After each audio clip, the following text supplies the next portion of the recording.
गीताको अध्याय 13 र 14 तपाईँले हेर्नुभयो भने भगवान श्रीकृष्णज्यूले प्रकृतिको विषयमा धेरै राम्रा रोचक कुराहरू भन्नुभएको छ, जसमा प्रकृतिलाई 8 प्रकारमा बाँडिएको छ र प्रकृतिका 3वटा गुणहरूलाई व्याख्या गरिएको छ। सारांशमा त्यहाँ के भनिएको छ भने मानिसको कर्म र प्रकृति सँगसँगै जोडिएका हुन्छन्। प्रकृतिकै कारणले मानिस आफ्नो कर्म गर्न बाध्य हुन्छ। यसर्थ प्रकृति एउटा जीवन हो। यी वातावरण, यी रुख, यी पात, यी खोला, झरना सबै के हुन्छ? प्रकृति नै हो। तपाईँहरूलाई थाहा नै छ। प्रकृति एउटा शक्ति पनि हो। यी बोट बिरुवाहरू, पात पतिङ्गरहरू, यी सबै कुराहरू प्रकृति पनि मेरो एउटा यहाँ सहयात्री बनेको छ। यहाँनिर मैले एउटा बुट्टा यसरी काटेर फालेको देखेँ। तपाईँलाई आवश्यक परेको अवस्थामा ठिक छ, बुट्टा काट्नुपर्ने पनि हुन्छ, किनकि रुख बिरुवाहरूले हाम्रा दैनिक जीवनमा आउने आवश्यकताहरूलाई पनि परिपूर्ति गरिराखेका हुन्छन्। तर यस प्रकारले बिरुवाहरू काटेर फाल्नुभन्दा यसबाट हामीले धेरै आफैलाई नोक्सान हुन्छ। यसले जुन अक्सिजन फाल्ने गर्थ्यो त्यो अक्सिजन हामीले अब पाएनौँ। यसले हावालाई जुन फिल्टर गर्ने गर्थ्यो त्यो पनि अब फिल्टर हुन सकेन। यो बिरुवाले गर्ने काम यो बिरुवाले गर्न सकेन। यसरी बुट्टाहरू हामीले सकेसम्म जोगाउनुपर्छ। एउटा बुट्टा काट्न पर्ने अवस्था आयो भने पनि हामीले 5वटा बुट्टा रोप्नुपर्ने हुन्छ।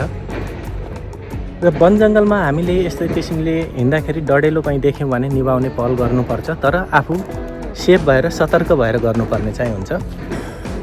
वन जङ्गलमा डढेलो लाग्न नदिनको लागि अग्नि रेखा निर्माण लगायतका विभिन्न प्रक्रियाहरू अपनाउन सकिन्छ। हामीले सकेसम्म बोट बिरुवाहरूलाई जोगाउनुपर्छ, बोट बिरुवाहरू रोप्ने काम गर्नुपर्छ। यी डाँडा पाखाहरूमा अहिले वैशाख जेठको समयमा पात पतिङ्गरहरू खस्ने, डढेल लाग्ने, आगलागी हुने, धेरै धनजनहरूको क्षति हुने अवस्था हुन्छ।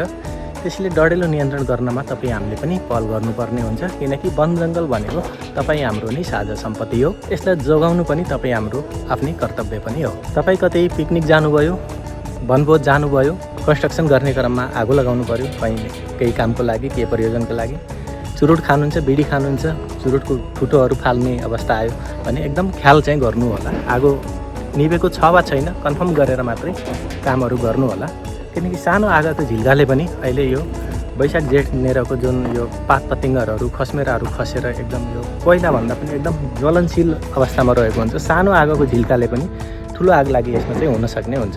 त्यसैले एकदम ख्याल चाहिँ गर्नुपर्ने हुन्छ। अहिले म निरन्तर साइक्लिङ जर्नीमा हिँडिराखेको छु। अलिकति तलैबाट आएको हुनाले पसिना भएको छु। यहाँ रेस्ट गर्ने क्रममा एउटा सानो भिडियो तपाईँहरूको लागि पस्केको पनि छु। भिडियो हेरिदिनु भएकोमा धेरै धेरै धन्यवाद दिन चाहन्छु। नमस्कार। साइक्लिङ गर्ने क्रममा म यहाँनिर एउटा पानीको मुलनेर आइपुगेको छु। मैले टार्गेट कस्तो बनाएको थिएँ भने मैले घरमा चाहिँ लगभग 1.5 लिटर जति पानी पिएको थिएँ र यो मुलनेर आइसकेपछि मैले यो बोतलका 1 बोतल पानी फेरि यहाँनिर सकाउँछु र यसपछि यो मुलमा चाहिँ 1 बोतल पानी फेरि भरेर माथि जान्छु भन्ने मेरो उद्देश्य थियो।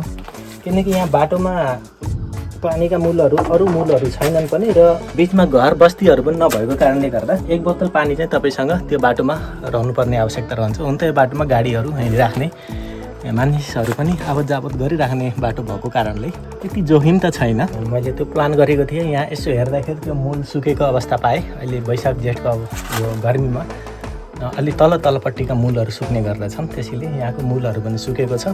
मैले सुकेको पाएँ, यहाँबाट देखिराखेको छैन। अब यसो माथिसम्म जान्छु, कतै मूलमा पानी रहेछ भने यो बोतलमा पानी त भर्छु। सकेसम्म खाना चाहिँ खान्न, किनकि यहाँनिर अलिकति मूलबाट बगेको पानी छैन भने यो अलिकति ब्याक्टेरियल पानी, अलिकति कीटाणुहरू हुन सक्ने भएको हुनाले त्यसले इन्फेक्सन गराउन सक्ने, डायरिया हुन सक्ने जोखिम रहन्छ। यस्तो ठाउँमा जङ्गलहरूमा पेट दुख्ने अवस्था आयो भने गाह्रो पनि हुन्छ। फेरि म अहिले एक्लै पनि छु। यहाँनिर गाई भैँसीहरू आइराख्ने ठाउँ भएको हुनाले जमेको पानी खान चाहिँ हानिकारक नै रहन्छ। अब मैले मसँग भएको पानी खान्छु।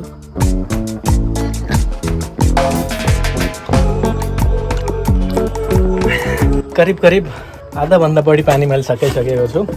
अब मैले मसँग भएका केही फलफुलहरू मैले घरैबाट लिएर आएको थिएँ। यी फलफुलहरू खान्छु। मैले स्याउहरू, अङ्गुरहरू लिएर आएको छु।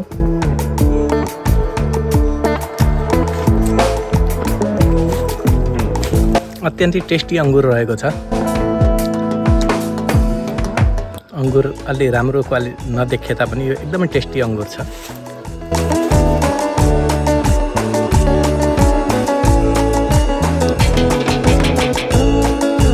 घरैबाट तयारी गरेर आएको हुनाले मसँग खानेकुराहरू छ।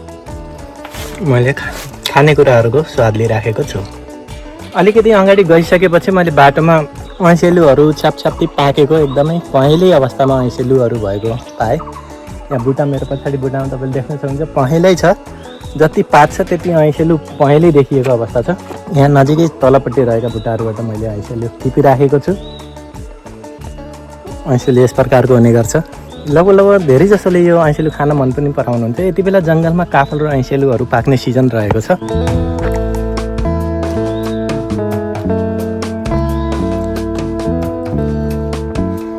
ऐँसेलुको यो जुन ठुला दानाहरू छ, यो दानाहरू चाहिँ अत्यन्तै टेस्टी हुने गर्छ। यी दानाहरू चाहिँ तर ख्याल गरेर टिप्नुपर्ने हुन्छ। झुँडीमा काँडाहरू एकदमै हुने गर्छ। जति तिखा काँडा छन् त्यति नै मिठा फल पनि रहेका छन्।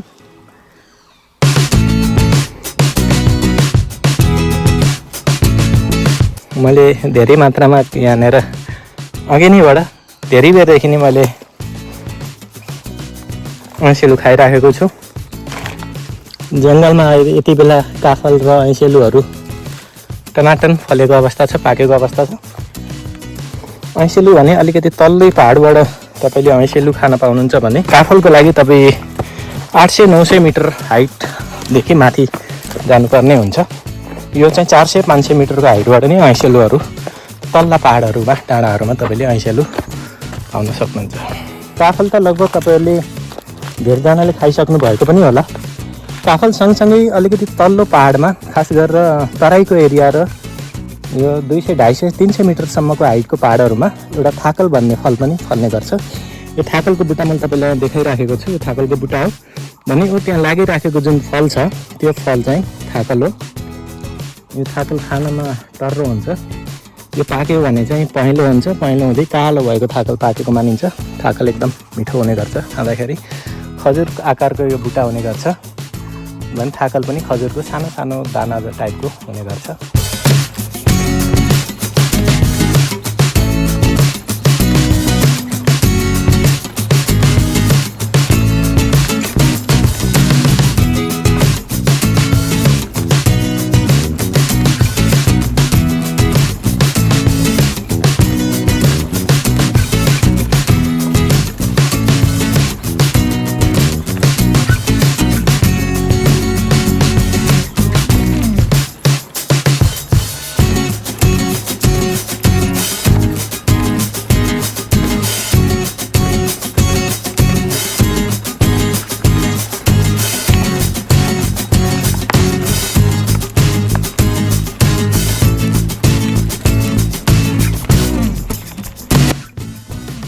आधा पेट त ऐँसेलु र थाकल खाँदै भरिएको छ।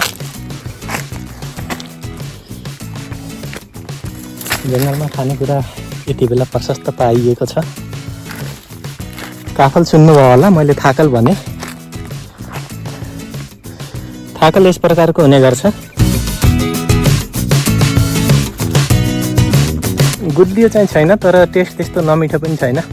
चबाउँदाखेरि अर्कै टाइपको फ्लेभर आयो, टर्रो टर्रो आएको छ। यस किसिमका जर्नीहरूमा तपाईँ हिँड्नुहुन्छ भने साथीहरूसँग हिँड्नुहुन्छ अनि त फरक कुरा। यदि एक्लै हिँड्नु भएको छ भने तपाईँसँग पानी कम्पलसरी हुनुपर्छ। तपाईँ जति बेला हिँड्दा पनि जहाँसुकै पुगे तापनि बोतलमा पानी चाहिँ हुनुपर्छ। जतिसुकै भए पनि पानी हुनुपर्छ। अब भरि छ भने त राम्रै, होइन भने बाटोमा किनकि पानी जाँदै नपाउन पनि सक्छ। अलि उच्च पहाडी एरियामा त पानीको यस्तो समस्या हुँदैन। कहीँ न कहीँ झरना खोला नदी नालाहरू भेटिहाल्छ। तर अलि तल्लो पहाडहरूमा 1100, 1200, 1500 मिटर हाइटका पहाडहरूमा कुनै एरियामा चाहिँ पानीको समस्या हुन्छ।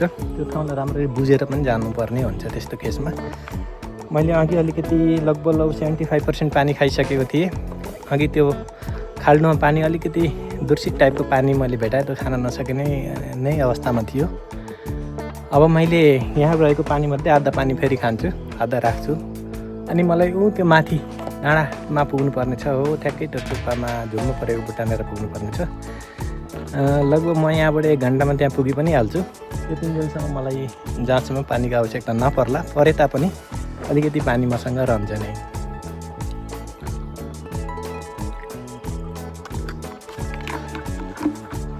अब अलिकति माथि चाहिँ जङ्गलमा गाई भैँसीहरू बाख्राहरू गोरुहरू हेर्ने मान्छेहरू पनि गोठालेहरू पनि भेटिन्छन्। उनीहरूसँग रहेको पानीलाई पनि खान सकिन्छ।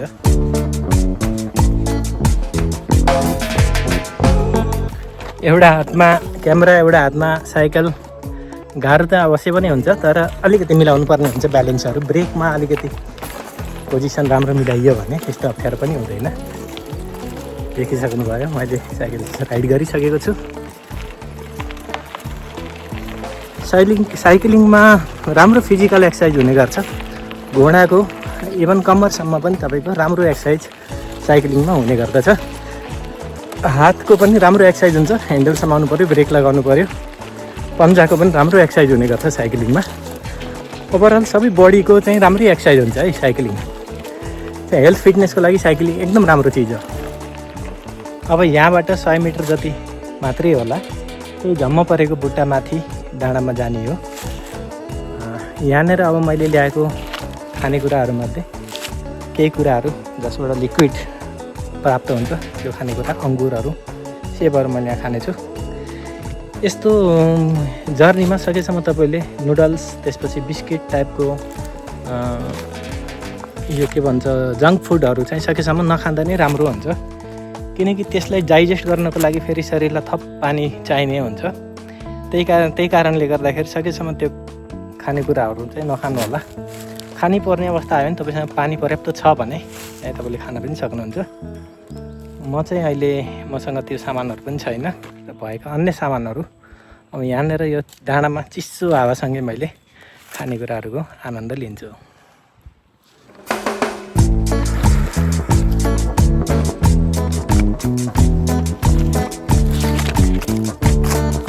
साइक्लिङ भनेको अब फिजिकल फिटनेसको लागि एकदम राम्रो चिज हो। मैले अघि नै तपाईँलाई यो कुरा भनिसकेको छु। फेरि म हेल्थ कन्सियस चाहिँ छु, अलिकति चाहिँ आफ्नो हेल्थलाई मेन्टेन गर्नुपर्छ। सकेसम्म चाहिँ औषधि अनि हस्पिटलाइजका कुराहरू सकेसम्म नहोस् भन्ने किसिमले अलिकति आफ्नो शरीरलाई फिटनेस राख्ने, जगिङ गर्ने, रनिङ गर्ने, त्यसपछि खेलकुदहरू खेल्ने, बेला बेलामा यस प्रकारका साइक्लिङहरू गर्नुभयो भने फिटनेसको लागि नै एकदम राम्रो हो। तपाईँले घरमै पनि फिटनेस एक्सर्साइजहरू गर्न सक्नुहुन्छ। एटलिस्ट तपाईँले चाहिँ जगिङ मात्रै नगर्नुहोस्। यदि तपाईँको एज 30+ 35+ छ भने जगिङ मात्रै नगर्नुहोस्, तपाईँले रनिङ पनि गर्नुहोस्। 50+ हुनुहुन्छ भने त जगिङ तर अलि स्पिड टाइप जगिङ गर्नुभयो, वाकिङ गर्नुभयो भने पनि पुग्छ।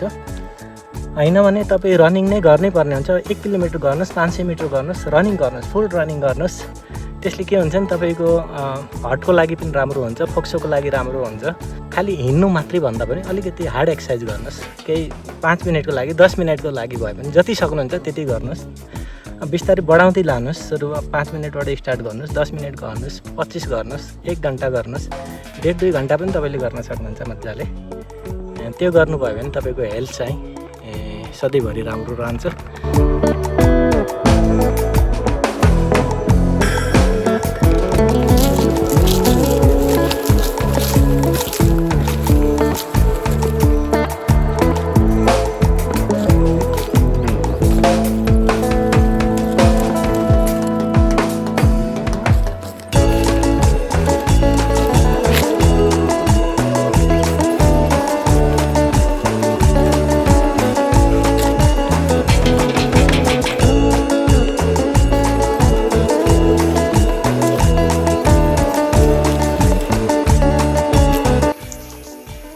आकाशमा चिलहरू हेर्नुहोस् फनफनी घुमिराखेको छन्।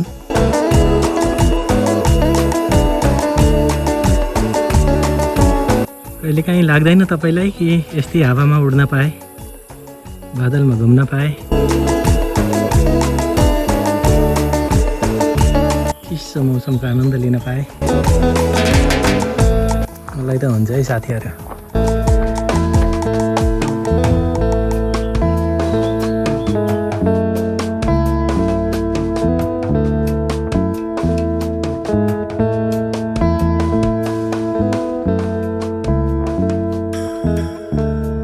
Finally, after 4.5 hours of cycling, I reached my destination.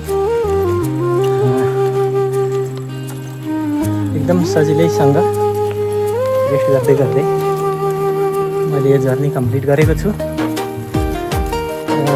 Journey complete यो मानेमा कि हामीले जति हाइट कभर गर्नुपर्ने थियो हामीले कभर गरिसकेका छौँ।